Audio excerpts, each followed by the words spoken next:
Hi, everyone. Welcome to our podcast. My name is Kennedy Roberts. I'm an elementary and special education major from Haymarket, Virginia. Hi, my name is Besiant Phillips, and I am a elementary education major from Los Angeles, California. Hi, my name is Asia Salaam. I am from Charlotte, North Carolina, and I'm an elementary education major. And hi, my name is Trinity Thomas. I'm a third year elementary education major from Zebulon, North Carolina. Okay, so to start our podcast, I'm going to start with my summary. So, in education, there are two main types of assessment: formative and summative. Summative assessment is the final check. So, it's like a test at the end of the unit, a project, or even a state exam.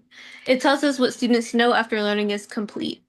Formative assessment is more of a check-in along the way. It's the small things that us as teachers do, like asking questions in class, using exit tickets, or giving feedback that shows students how they're progressing as they go. Research shows that formative assessment can have a really positive impact on student learning. It helps teachers to catch misunderstandings early and adjust their teaching to encourage students to keep trying. It also helps students to see that mistakes are part of the process and that they can grow from them. But these two assessments aren't separate, they work best together. Summative assessments give the big picture, while formative assessments make sure that students are supported on the way to that big picture. There are also simple research-based strategies teachers can use to make formative assessments work. Things like giving quick, clear feedback, letting students reflect on their own work, and encouraging peer support. These strategies create a classroom where assessment feels like less like judgment and more like teamwork. So as I reflect on the reading this chapter made me think differently about assessment. I realized that when we focus only on tests at the end, we miss out on chances to help students while they're still learning. Formative assessment is like being there to guide students step by step. It's not about catching them doing something wrong, but about helping them to move forward. What stood out to me the most is how much formative assessment can build student confidence. It shows them that their learning is not about being perfect right away, but about growing over time. As a future teacher, that's really important to me. I don't just want to measure what my students know at the end. I want to walk with them through the process, celebrate their progress, and give them the tools to succeed. At the end of the day, both formative and summative assessments matter, but formative assessment is what really keeps students moving in the right direction. It makes classrooms feel more supportive, and it reminds students that they can get better every single day. Wow. Thanks, Kennedy, for that. That was amazing. So in my section, which I focus on just kind of like the assessment for learning, in the section, the book kind of introduces the idea of assessment for learning, which is basically kind of like the heart of formative assessment. Instead of treating assessment as something that happens like after learning, assessment learning happens during instruction and is used to shape what happens next. Some key points that I kind of got from this section was, the goal to improve learning, like the goal is to improve learning and not just to measure it. We want to see our kids grow. We're not just trying to see like, oh, okay, like we're just trying to see like, you know, they grew here, then there, then they, like we want to see them improve. More. Students are active participants and they understand learning targets, look at the examples of quality work, and use feedback to guide their own progress. And then I feel like the teacher's role in all of this is to gather evidence through questioning, observation, or small assignments, and then adjust the instruction based on what they see.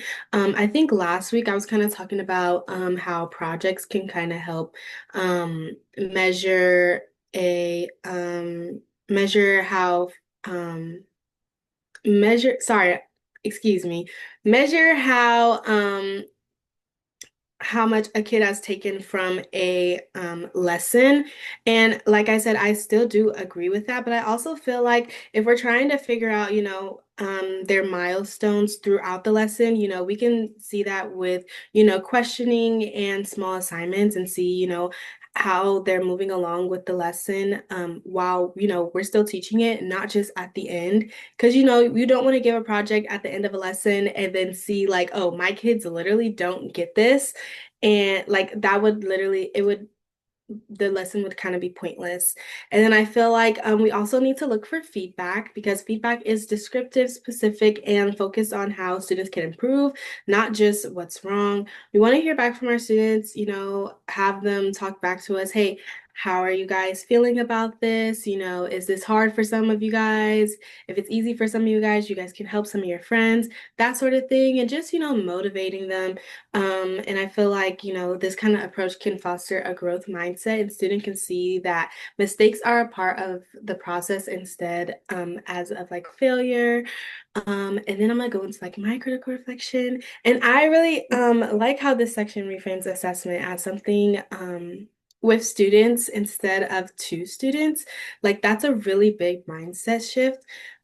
Excuse me, the strengths are like really clear. It motivates students, personalizes instruction, and makes assessment meaningful instead of intimidating. But I feel like there are some challenges to that as well. Like it takes a lot of time to kind of gather evidence and give quality feedback. Because, when you're in classrooms with more than like 30 kids, it's really tough. And, students aren't automatically ready for self or peer assessment. Like they need scaffolding to do it really, really well.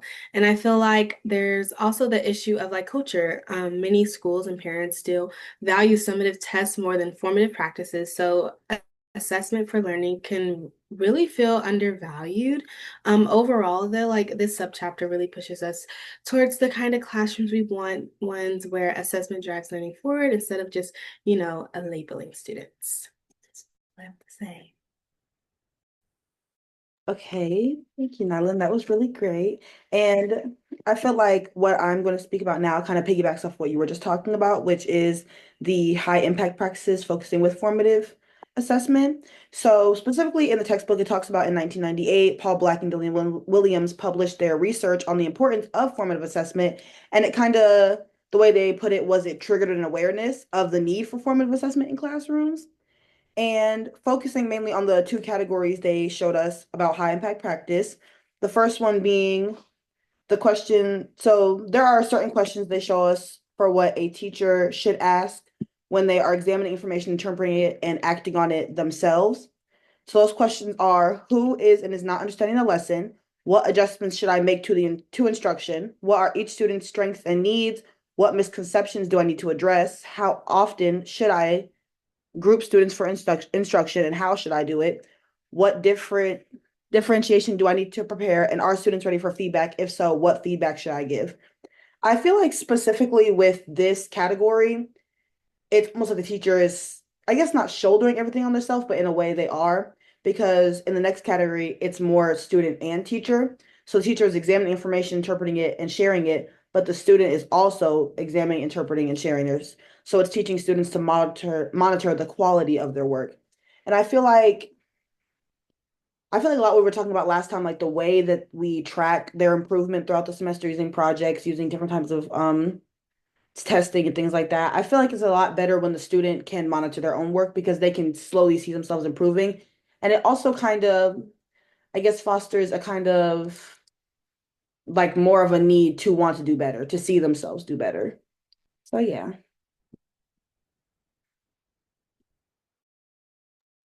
I really love that, Trinity. So when I was reflecting on the chapter, I really started thinking about why assessment matters. And it's way more than just giving students grades. The big idea is that assessment shouldn't just be something teachers use to figure out who's passing or failing. Instead, it's an ongoing process that actually helps students learn while they're learning. It's about giving feedback right when it counts so students can see where they are, figure out what to work on next, and teachers can adjust how they're teaching based on that.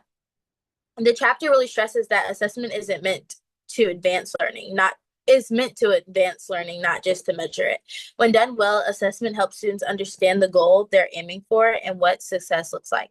That way, it's not some mysterious judgment coming out of nowhere. Students know exactly what's expected and how they can work towards that. What really stuck with me was how important it is to get students involved in the whole process. When students know what the learning goals are, they can check their own progress or reflect on what they're doing. They start taking ownership of their learning. And honestly, when that happens, everything changes. They get more motivated, more confident, and they actually understand what they're learning better. This chapter also talks about assessment as a kind of a conversation, not just one time thing where you get a grade and that's it. It's ongoing feedback that helps both teachers and students keep improving. The mindset set shift here is huge, seeing mistakes as chances to get better instead of just failures. Plus, this chapter points out that clear success criteria helps reduce stress and anxiety for students. When students know exactly what they're aiming for, tests and assessments feel less intimidating and more like a meaningful part of learning. So, the big takeaway here is that assessment isn't just about measuring learning at the end of the day, it's about moving learning forward all along the way. It's a tool that helps everyone do better, teachers and students. Okay, thank you, Asia. That was really good. So I have a question for y'all. What challenges do you think teachers face when trying to use formative assessment consistently, and how could those challenges be overcome? I can start. So I think a challenge they might face is like fitting it in like throughout the day, because I know teachers are always like pressed for time, especially if it's like an exit ticket or something at the end, they might run out of time to do it. So instead they could do like little checkpoints in between the lessons. So it could be like questions such as like temperature check questions, like what did you understand? What do you still need to what do you still need help with? Or even like little like when they turn in their work, they could have bins where it's like red, yellow, green. Like green, you turn it in if you understood it. Yellow means you still need little support, and red means you didn't understand at all, to kind of like assess where the students are. But what do you guys think? Yeah, I think the one about the bins specifically, like, because I feel like sometimes kids might get embarrassed because, your friend might be, more advanced and, might be learning something way more quicker than you are. So, after, teaching like a portion of the lesson, just, going in and having like, a little slip for kids and being like, okay, if you really understood it, then, put it in this bin if you really understood it. If you didn't, then put it in another. So, it's really like confidential and you really know, exactly what kid is struggling with what part of the lesson. I think that might really help. And I know like when I was in like high school, elementary school even, we did like ticket out the doors. And then if you really just didn't understand something, a teacher at the bottom of the ticket out the door would be like, if you didn't understand, just sign X here. And you didn't really have to do the ticket out the door. Well, you would have to try, but you wouldn't really have to worry about getting the right answer. But yeah, and I feel like that really helped me as well because, after, a teacher would come up to me and be like, okay, I see that you didn't, that you needed help with this specific part. How can I help you? And it was just like, I didn't have to, raise my hand and be like, oh, I really don't understand this part, which is like kind of embarrassing because like everybody else understands it but me. So I feel like, yeah, what you said, Kennedy, I definitely agree with that. And yeah. Yeah, Okay. I think another I'm sorry, Ethan. Go ahead. don't you okay. So I think another good idea is like practice tests or practice quizzes before like the big test, that kind of mimic what's content is actually going to be on the test. So that way you can also see where students are struggling, and that way you guys have time to kind of go over that. And other students might have the same problems with those questions as well. So you guys can make it like a group thing where like you guys are going over the questions and seeing what your students know and don't know. Okay, that was really good. And Kennedy, thank you for asking that question because I was actually literally thinking about this earlier when reading the chapter. So I was thinking of formative assessment in bigger ways and then in smaller ways. So like smaller ways, say you're starting a lesson. I feel like maybe a good one to do was I don't know if you remember the KWL charts, like what you know, what you want to know, and then once you're done, you do what you learn. So you're kind of seeing like, oh, what do they know and what are they thinking they're gonna learn, and then what they actually learn at the end. So you can kind of track that progress. And then I guess on a bigger scale, I would think about like you're teaching a lesson and then you do like projects, like we talked about projects as forms of assessment, maybe doing those in between lessons, like small projects in between to kind of track where they are on their knowledge of the overall thing. So yeah. Wow, so that was all super duper good. So I have a question for you guys. So how can like teachers kind of make sure students take self and like peer assessment seriously and not just as like extra work. And I can start off. I feel like even when I wasn't, because I know I talked about like tickets out the doors and stuff, and I feel like even when I was in like high school and things like that, I saw those as just like extra work the teacher just wanted us to do. He was probably gonna end up throwing it away anyways. And I just think that, those things like I think it just depends on how the teacher introduces it.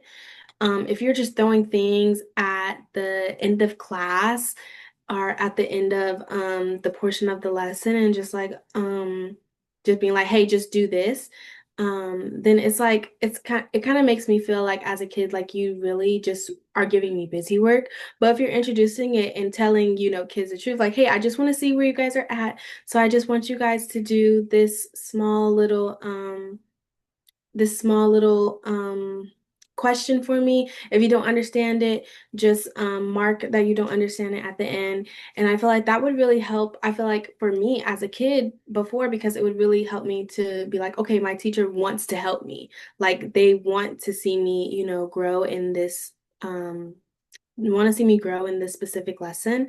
So I feel like it would really make me want to, not really see it as just extra work, but see it as um, something where my teacher can really help me.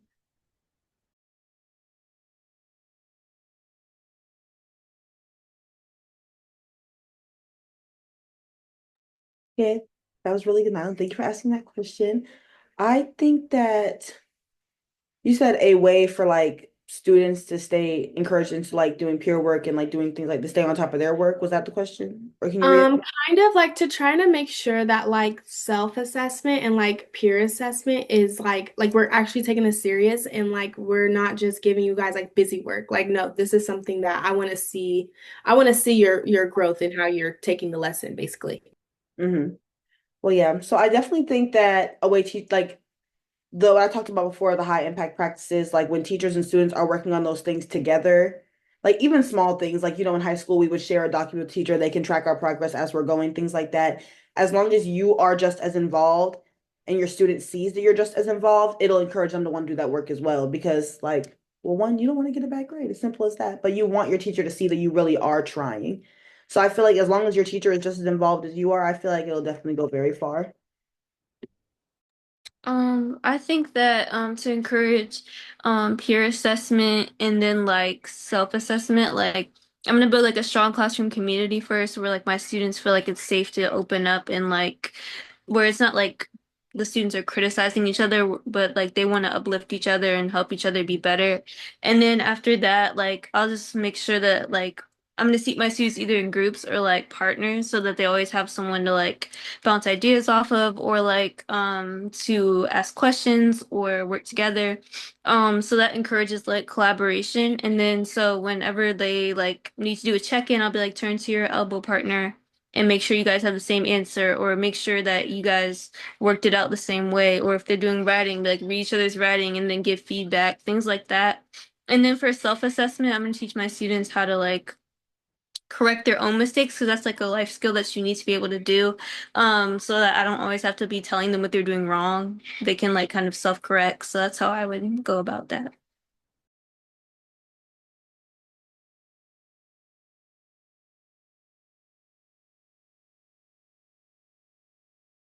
Okay, well, I have one more question for y'all. Out of the two high impact practices that I did talk about, which one do y'all think is more beneficial for students? Because I feel like when I was kind of giving the explanation, I kind of pushed more towards category two, which is students and teachers going over the work and things like that, and then maintaining their own quality of work or monitoring it. But what do y'all think?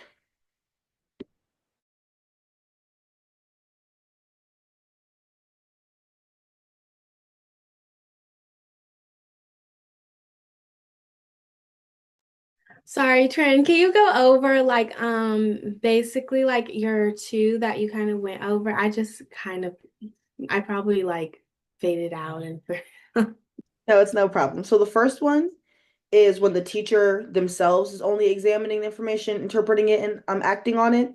But the second one is when the teacher and student are doing it together. So students are monitoring the quality of their own work. Yeah, I think that definitely the second one when the student and the teacher are both kind of monitoring their work together. I think that, why would I as a teacher just keep this kind of information to myself? It would benefit me, yes, but I want it to kind of benefit the child. I want the child to kind of figure out, okay, these are my strengths and these are my weaknesses. So if I keep on doing this, then I won't get better at, doing this. And, I, as a teacher, I don't want to just be sitting there knowing this information. So I'm just like giving a kid specific like tools, and they're like, okay, why am I doing worksheets where I have to color, but other kids are doing worksheets where they're not coloring.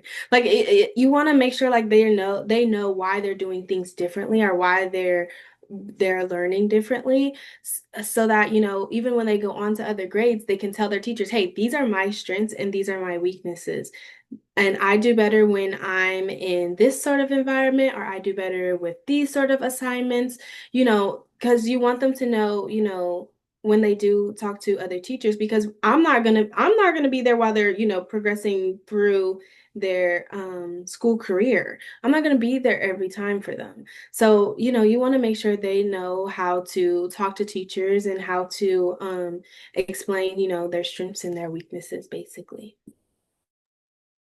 Yeah, I agree with you. I think it's really important for like teachers and students to collaborate. So that way the student knows as well, like my teacher really does care about me. And then I can sit there as a teacher and make a plan for the student on how they can improve and what we can do to get that student to where they need to be.